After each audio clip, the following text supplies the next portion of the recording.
Cruise tickets look cheap for a reason, and it's not because cruises are affordable, it's because the ticket isn't the product. If you've ever seen a 7-day cruise priced lower than a weekend hotel stay, your brain probably paused for a second. Ocean views, unlimited food, entertainment, travel between countries, all for a price that feels wrong. That feeling is correct. Cruise lines don't make money when you buy the ticket. They make money after you're already on board. The ticket exists for one purpose: to get you inside a controlled environment where spending becomes frictionless, constant, and invisible. Once the ship leaves port, the economics change completely. On land, you choose when to spend. On a cruise, spending is designed into the system. Here's the part most people miss. Cruise ships aren't transportation businesses. They're floating monetization machines. 2/3 of a cruise company's revenue comes from tickets. That sounds reasonable until you realize margins on tickets are thin by design. The real profits come from what happens next: drinks, gambling, excursions, specialty dining, Wi-Fi, photos, spa treatments, upgrades, private experiences. All of it sold after you've already committed.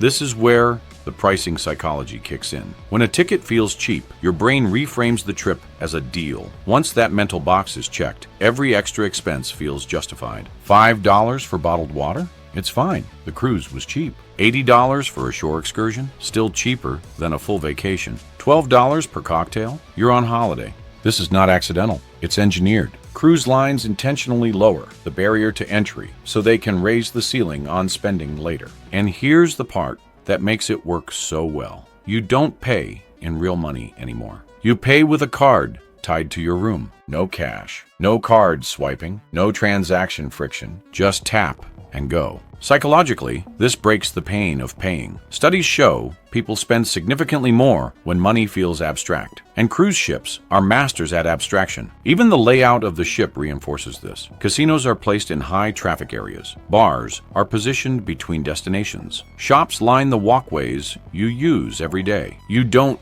go to spend money, you pass through spending. Then there's time. On land, boredom sends you home. On a cruise, boredom sends you to the bar, the casino, or the spa. The ship controls your options. The ocean removes alternatives. You're not trapped, but you're enclosed.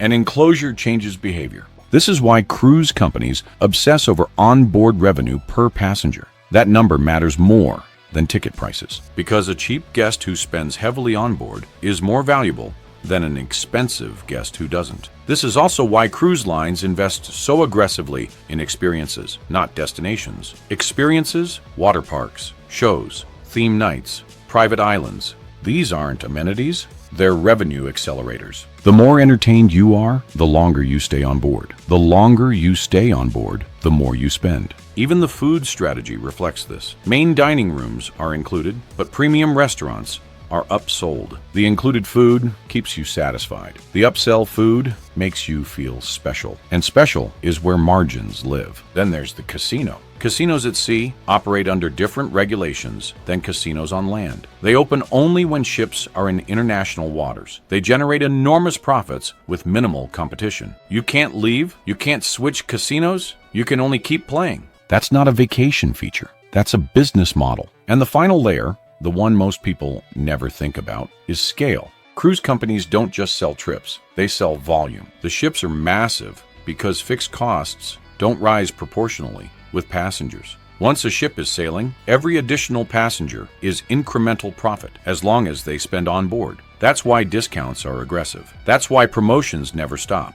That's why prices feel artificially low. The ship wants to sail full. Empty cabins are wasted revenue. So cruise lines price tickets low enough to eliminate hesitation, then rely on human behavior to do the rest. And it works. Passengers routinely spend hundreds, sometimes thousands, beyond the ticket price, often without realizing it until the final bill arrives. At that point, the decision is already over. The experience is already framed as worth it. This is the genius and the danger of the model. Cruise tickets are cheap because they're bait, not deceptive bait, strategic bait. The cruise industry didn't accidentally stumble into this. It refined it over decades. They learned that people don't mind spending money as long as they feel like they're winning. And a cheap ticket makes everyone feel like they've already won. If you want more breakdowns like this, not brand stories, not surface explanations, but the real systems underneath, follow the channel and hit subscribe. Because once you see how these models work, you'll never look at cheap the same way again. If this video made you see cruises differently, don't just watch and leave. Hit like, it tells the algorithm this kind of analysis matters, and subscribe if you want more videos that break down the real business mechanics behind things people never question. Most channels explain what happened. This channel explains why it works. If you stay unsubscribed, you're choosing surface level content. Your move.